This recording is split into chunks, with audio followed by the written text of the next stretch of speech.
ఒక దట్టమైన అడవిలో శక్తివంతమైన సింహం అన్ని జంతువులను పాలిస్తుంటుంది. అయితే అది స్వార్థపరంగా బలహీన జంతువుల నుండి ఆహారం డిమాండ్ చేస్తుంది కాని వారితో పంచుకోవడం అస్సలు ఇష్టపడదు. జంతువులు ఆకలితో బాధపడుతూ ఇలా కొనసాగితే మనం ఎలా బతుకుతాం అని చర్చించుకుంటాయి.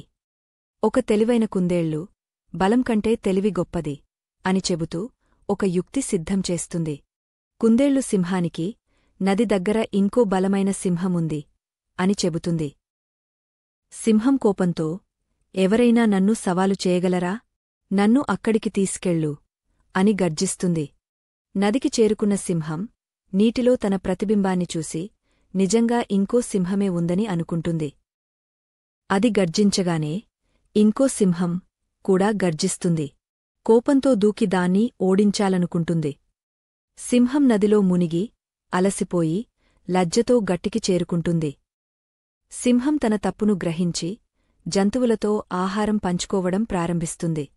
అడవి మళ్లీ సంతోషంగా మారుతుంది. ఈ కథలో నీతి: స్వార్థం నాశనానికి దారితీస్తుంది, కాని తెలివి, దయ కలవాడే నిజమైన నాయకుడు.